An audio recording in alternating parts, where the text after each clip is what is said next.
sige. Oo, sige, mamaya. Okay, okay, bye-bye. Bye. Pare, Ha? babae yan, oh. Oh, paano mo nalaman? Kasi nalalaman mo yung kausap ng isang tao sa paraan ng pagsasalita ng nakikipag-usap. Ginagawa mo, medyo mabagal, malambing. Kasi babae, dapat feminine. Kaya, ganun yan. Galing mo ah. Ibig sabihin, sa tono lang ng boses, malalaman mo na? Paraan ng pagsasalita, tono, malalaman mo agad kung sino yung kausap. Iba ka talaga. Pero kung nalaman mo kausap ko yung... Hello? Oo, di ba binili ko na nga sa'yo? Oo! O sige na. O, tatawag na lang ako. Okay. Excuse me.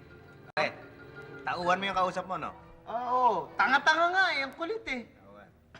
Nalaman mo? Natauhan niya yung kausap niya? Nakita mo magsalita, di ba? Oo. Authoritative. Kailangan iparamdam mo dun sa kausap mo na mas mataas yung antas mo sa kanya. Saka parang nagmamadali ka lagi. Kasi may iba kang importanteng gagawin. Boss ka eh. Tauhan mo yung galing mo naman, pare. Oo. Hello?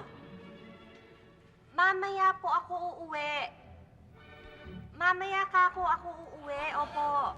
Dito lang po. Mamaya po. Opo. Sabi ko po, mamaya po ako uuwi.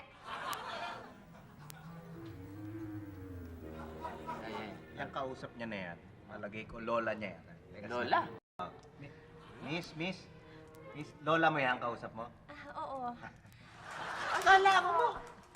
Nalaman mo na lola niya yung kausap niya? Lola! Paano mo naman nalaman yun? Narinig mo, Oo. paulit-ulit yung salita tapos nilalakas. Oo. Na nililimabagal, Oo. nililinawan yung sinasabi. Kasi yung kausap niya matanda, mahina pandinig. Kaya ganun mo. Ilang ulit-ulitin mo, linawin mo. Oo. Hello? Hello? Sige, babay na ha. O sige, bye-bye. Bye-bye. Anak niya yun. Pare, anak mo yun, ano? Anak mo yun. Kausap mo. Sige ka. Malaki na. Paano mo nalaman anak na yun? Narinig mo magsalita, di ba? Oo. Malambing, tapos pinapaintindi, mataas yung tono kasi ganun yung ano ng bata eh. Tsaka nagmamadali siyang ipababa yung telepono mo. Oo. Kasi siya rin yung magbabayad nun eh. Ah. Nasa bahay. Ang galing mo talaga, pare. Believe na ako sa'yo. Ano yan eh, nakakuan yan eh. Kaya. Hello? Opo! Opo! Oo, nandiyan ako. Opo. Eto na po. Pare.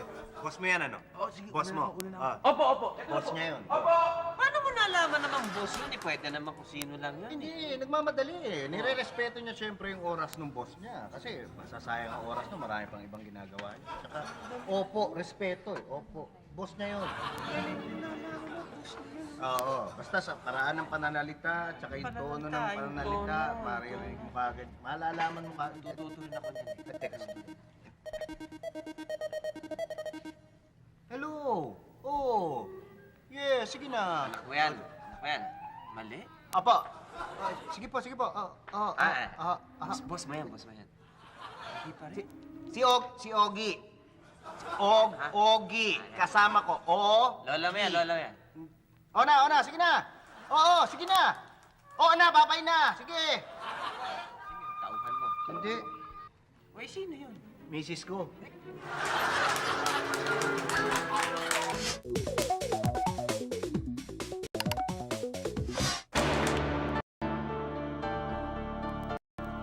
Ikaw! Halika rito!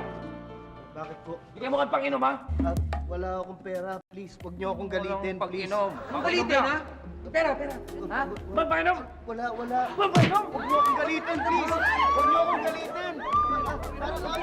Huwag niyo Pang-inom! akong galitin, please. Kayo, wala mo! More tawa mo saya.